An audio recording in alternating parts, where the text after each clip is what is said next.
Hello guys, তোমরা দেখতেই পাচ্ছ আমি কাস্তি ডাইঙ্গে এসেছি। এটা রিপন ভাইয়ের দোকান গাইবান্ধায়। তো এটা হচ্ছে সাধারণত পার্ক থেকে একটু পশ্চিমে, আবার আমাদের সাদুল্লাপুর রোড থেকে একটু পূবে। তো এখানে আমরা কাচ্চি ডাইঙ্গে এসেছি, খাওয়া দাওয়া করবো। এই যে তার হান্ডি পাতিল গুলো দেখতেই পাচ্ছ, লাল কাপড় দিয়ে ঢাকা। আর এখানে আমাদের রিপন ভাই অবশ্যই বসা আছে। হ্যাঁ, তো সেই পর্যন্ত দেখতে থাকো, আমরা খাবার দাবার কিনবো। রিপন ভাই আমাদের জন্য চা অর্ডার করেছে, আমরা এখানে খাওয়ার জন্য আসছি, ঘোরাফেরা করলাম। বিকেল থেকে আরো 2-3 জায়গায় ঘোরাফেরা করেছি, কিছু ভিডিও মেক করেছি তোমাদের জন্য, তোমাদের সাথে সেটা শেয়ার করব চ্যানেলে। তো তোমরা চ্যানেলে দেখতে পাবে অনেক অনেক জায়গার ভিডিও দেওয়া আছে। তো সেই সব নিয়ে আর কি, আমার তো কাচ্চি ডাইঙ্গে আসলেই মনে হয় পুরো কাচ্চির হান্ডির পাতিলে বইসা আমি সব খাই নিই। যদিও বা আমি অনেক মোটা, অনেকে বলে গুলুমুলু মোটি। তো যাই হোক, এই জন্য আর কি আমি বলতেছি, এখানে আসলে আমার লোভ কিছুতেই আমি সমান করতে পারি না। হ্যাঁ, তারপরে আমার খাওয়াই লাগবে, হাফ হলেও আমি খাবো। এই জন্যই আমি রিপন ভাইয়ের দোকানে আসছি।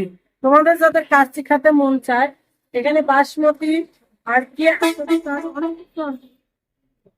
চিনি গুঁড়া এসব সব, শাহী মোরগ পোলাও সব মিলায়ে আর কি এখানে পাওয়া যাবে। হ্যাঁ, তেহারিও আছে। আচ্ছা, কি কি আইটেম আছে সেটা আমি রিপন ভাইয়ের সাথে একটু কথা বলি।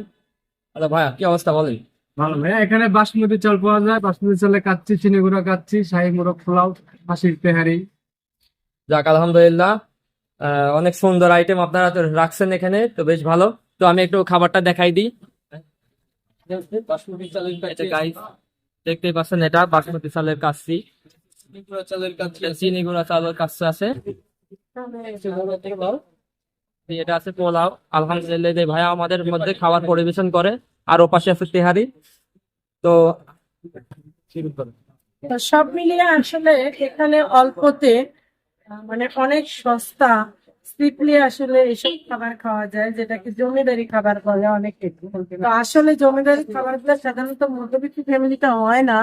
তো অনেক আফসোস, তারপরে কম দামে যেহেতু এখানে আমাদের গাইবান্ধায় পাওয়া যাচ্ছে, তো সেক্ষেত্রে আমার সপ্তাহে একদিন বা 15 দিন পরে একদিন আমরা তো খেতেই পারি কম দামে, তাই না? এই জন্য আর কি এখানে আসা। রিপন ভাই কাচ্চি ডাইঙ্গে তোমাদের যদি খেতে মন চায় তাহলে অবশ্যই আইসো। ঠিক আছে, লোকেশনটা একটু বলে দাও। তো এটা 1 নম্বর রেলগেট, 1 নম্বর রেলগেট। 1 নম্বর রেলগেট, সেখানেই তোমরা এই খাবারটা পাবে। তো সে পর্যন্ত ভালো থাকো, সুস্থ থাকো, পরবর্তী ভিডিওগুলো দেখতেই থাকো। বাই, খোদা হাফেজ।